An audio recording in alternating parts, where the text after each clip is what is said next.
பசி வந்தால் நீங்களாக இருக்க மாட்டீங்க, நட்ஸ் ஆட் பண்ணக்கூடிய சாக்லேட்ஸ் நீங்கள் சாப்பிட்றீங்களா? இந்த மாதிரியான சாக்லேட் அன்ஹெல்தின்னு தெரிஞ்சுமே சின்னவங்கலேருந்து பெரியவங்க வரைக்கும் விரும்பி சாப்பிட்றதுக்கான மெயினான காரணம் இதில் ஆட் பண்ணக்கூடிய நட்ஸ், அதுவும் நிலக்கல்லை இதில் ஆட் பண்ணுறது தான் மெயினான ரீசன். ஸோ நிலக்கல்லையை வச்சு 3 சீப்பஸ்ட் ஸ்நாக்ஸ் தான் சொல்ல போகிறேன். ஸோ பேக் பண்ணியிருக்கனால அது வந்து ஹெல்தினும் கிடையாது, அன்பேக்டாக இருக்கனால இது வந்து அன்ஹெல்தியும் கிடையாது.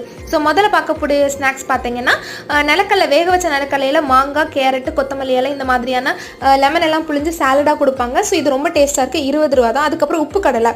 ஸோ ரோட்டு ஓரத்தில் பார்த்தீங்கன்னா கடலையை வந்து மண்ணில் வறுத்து கொடுப்பாங்க.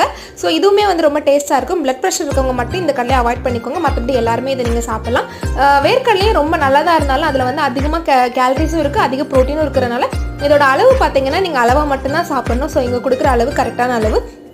அதுக்கப்புறம் வந்து 90s கிட்டோட ஃபேவரட் சாக்லேட் கடலை மிட்டாய். ஸோ இந்த கடலை மிட்டாய் வந்து ட்ரெயினில் வந்து கண்ணு தெரியாதவங்க கிட்ட நான் வாங்கினேன். ஸோ எங்ககிட்ட வாங்குறது இவங்களுக்கும் நல்லது, நமக்கும் நல்லது. இணைந்திருங்கள். நன்றி.